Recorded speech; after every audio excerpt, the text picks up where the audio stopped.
நீங்கள் பார்த்துக் கொண்டிருப்பது உங்கள் விஜய். இது மாதிரியான கல்லூரிகள், நடுவாந்திரமான கல்லூரிகள், அரசு கல்லூரிகள் அல்லது middle class, low middle class படிக்கக்கூடிய அவங்கெல்லாம் படிக்கக்கூடிய கல்லூரிகள், இங்கேருந்து இந்த மாதிரியான கல்லூரிகள்லேருந்து என்ன மாதிரியான விஷயங்களை கற்றுக்கொள்ள முடியும் லைஃப்பில்? அதாவது இவங்களுடைய அந்த குடும்ப பின்னணி இருக்கு பாருங்க, அதுதான் எனக்கு ரொம்ப பொருந்தும். இந்த பின்னணியை விட அது எனக்கு ரொம்ப பொருந்தும். ஒரு பிரின்சிபலா அல்லது ஒரு ஒரு பேராசிரியராக அந்த கல்லூரிகளில் இருந்து நீங்க ஆமா. வேலையெல்லாம் பார்த்துருக்கீங்க. ஆமா. அப்போ இந்த மாதிரி பிள்ளைங்களை அங்கே காலேஜில் பார்க்குறப்போ உங்க மனசுல என்னெல்லாம்? ரொம்ப அவங்க சொன்னது அத்தனையும் நான் 33 ஆண்டுகள் அரசு கல்லூரியில் வேலை பார்த்தவ. என்னுடைய பணியில வந்து நான் வந்து எந்த கல்லூரியில் படிச்சேனோ அங்கேயே நான் ஆரம்பிச்சேமா.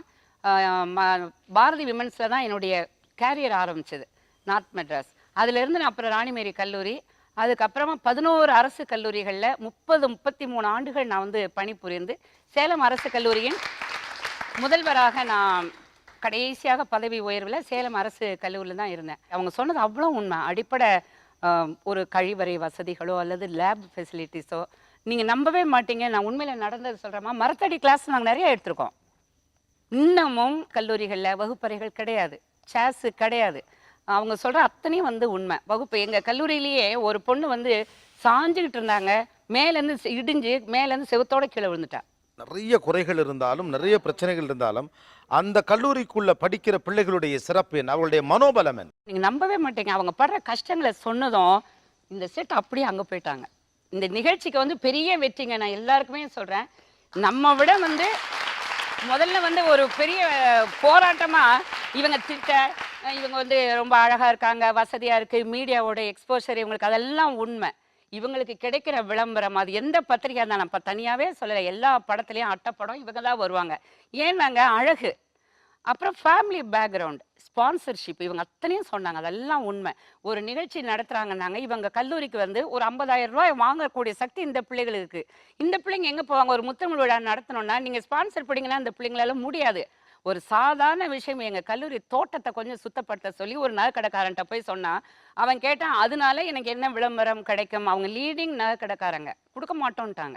இதையே இவங்க கேட்டிருந்தா கட்டாயம் கொடுத்துருப்பாங்க. ஏன்னா ஒரு 10 பணக்கார பிள்ளைங்களுடைய விளம்பரம் அவங்களுக்கு கிடைக்கிது, அந்த விளம்பரம் இவங்களுக்கு கிடையாது. ஆனால் அதுக்கு இடையில படித்து இதில் வந்தவங்க ரொம்ப இருக்காங்கங்க. அவங்கள பற்றி நிறைய தெரியவே தெரியாது.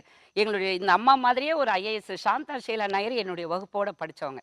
அவங்க மாவட்ட சாந்தா ஷீலா நாயர் குயின் மேரிஸா? ஆமா, ராணிமேரி கல்லூரி. அவங்க நாங்களாம் ஒரே பேட்ச். ஓகே. சிவகாமி ஐஏஎஸ் அவர்கள். நீங்க ஹோலி கிராஸ்லயும் படிச்சவங்க, கவர்மெண்ட் காலேஜ்லயும் படிச்சவங்க. ராணிமேரி கல்லூரியில் படிச்சவங்க. அதுதான் கவர்மெண்ட் காலேஜ்னு சொன்னேன். அதுல Queen Mary's and Holy Cross, இரண்டு உலகமும் எப்படிப்பட்டது? ஆக்சுவலாக இது கல்விக்கு முக்கியத்துவம் கொடுத்து நம்ம சொல்லணும்னா, ப்ரைவேட் காலேஜஸில் கொஞ்சம் ஸ்பூன் ஃபீடிங் உண்டு. ஏன்னா அவங்க ரொம்ப ஆங்ஷியஸாக இருக்காங்க, பிள்ளைங்க எல்லாரும் பாஸ் பண்ணணும், சென்டம் வாங்கணும். அப்படிங்கிறதுனால என்ன பண்ணுறாங்கன்னா, எல்லாத்தையும் தயார் பண்ணி அப்படியே அடிச்சான் காப்பின்னு சொல்லுவாங்க. அதுபோல் நம்ம எழுதி அப்படியே அதை ரீப்ரொடியூஸ் பண்ணால் தான் மார்க் கிடைக்கும். நம்ம கொஞ்சம் சொந்தமாக எழுதிட்டோன்னா கொஞ்சம் மார்க்கை குறைச்சிடுவாங்க. ஏன்னா அவங்களுக்கு வந்து தேவையானது வந்து எக்ஸாமில் பாஸ் பண்ணணும். பட் கவர்மெண்ட் காலேஜில் வந்து உண்மையிலே நிறைய ஃப்ரீடம் இருக்குது. ஆக்சுவலாக நான் போஸ்ட் கிராஜுவேஷன் வந்து கவர்மெண்ட் காலேஜில் பண்ணதுனால அங்கே ஸ்பூன் ஃபீடிங் கிடையாது. நிறைய புக்ஸ் ரெஃபர் பண்ணி எழுத வேண்டியிருக்கும். குயின் மேரிஸ் பார்த்தீங்கன்னா சொர்க்கம் மாதிரி இருக்கும். இடம் மரம், நிழல், எதுப்புறம் பார்த்தா பீச்சு. ரொம்ப அந்த காலத்தில் நாங்கள் படிக்கும்போது இன்னும் கூட பில்டிங்லாம் ரொம்ப கம்மியாக இருந்தது. ரொம்ப அழகாக இருக்கும். அப்புறம் பக்கத்துலேயே யூனிவர்சிட்டி லைப்ரரி, கொஞ்சம் போனால் கனிமரா லைப்ரரி. இப்படி எங்களுக்கு படிக்கிறதுக்கு ரொம்ப நல்ல அட்மாஸ்ஃபியர், நல்ல டீச்சர்ஸ் கிடைப்பாங்க. கவர்மெண்ட் காலேஜஸில் வந்து என்ன ஒரு அட்வான்டேஜ்னா, the cream of the teachers. ஏன்னா because they are better paid. எப்போவுமே ப்ரைவேட் காலேஜஸில் அண்டர் பெய்டு. யூஜிசி கிராண்ட் வர்ற வரைக்கும் அவங்கள அடிமை மாதிரி தான் வச்சுருப்பாங்க. I am sorry to say that. But அதனால் அவங்களுக்கு வந்து என்னென்னா பயந்து கிளாஸ் எடுக்கணும்.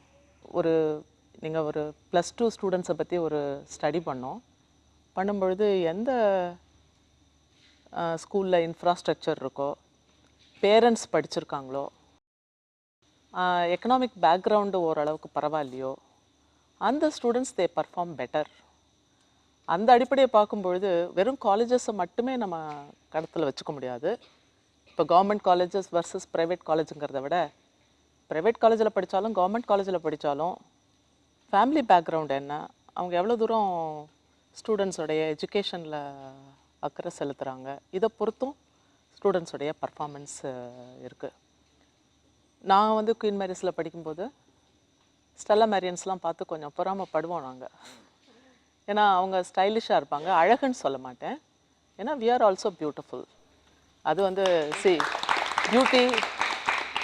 பியூட்டி இஸ் இன் த பிஹோல்டர்ஸ் ஐ சொல்லுவாங்க. எதுக்கு ஃபஸ்ட்டு பார்த்தா வெள்ளை வெளையர்னு இருப்பாங்க, அழகாக இருக்குவாங்க. நான் வந்து ஃபஸ்ட்டு இன்கம் டேக்ஸ் ஸ்டாஃப் காலேஜில் ஜாயின் பண்ணப்போ ஒரு காஷ்மீரி பொண்ணு வந்து கதவு திறந்துச்சு. என்னுடைய ரூமை, எனக்கு அலாட் பண்ண ரூமை தட்டும்போது I was stunned, she was so beautiful அப்படின்னு நினச்சேன். அப்புறம் கொஞ்ச நாள் கழித்து இப்படியே யோசிச்சுட்டே இருந்தேன்.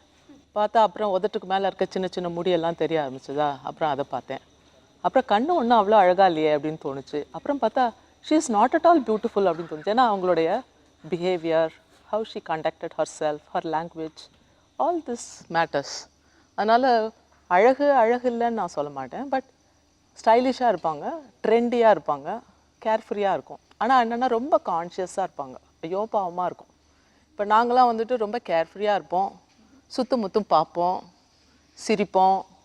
ஆனால் இவங்க வந்து லகான் போட்ட மாதிரி எங்கேயோ பார்த்துட்ருப்பாங்க, யாரையும் சுற்றி முற்றி பார்க்க மாட்டாங்க, பயப்படுற மாதிரியா இல்லை ரொம்ப கான்ஷியஸாக இருக்காங்களான்னு தெரியாது. ஸோ இந்த மாதிரி கொஞ்சம் டிஃப்ரென்ஸ் வந்து இருக்க தான் செய்யுது. ஆர்ட்ஸ் காலேஜ்லேருந்து படிக்கிறவங்களுடைய வரவங்களுடைய ஒரு மனோபலம் என்ன அப்படின்னா, அவங்க வந்து நிறைய ஆர்ட்ஸ் சந்தித்து வராங்க. அவங்க வந்து economically poor background, comparatively not necessarily everybody, but முக்கால்வாசி பேர் அப்படின்னு வச்சுக்கோங்களேன்.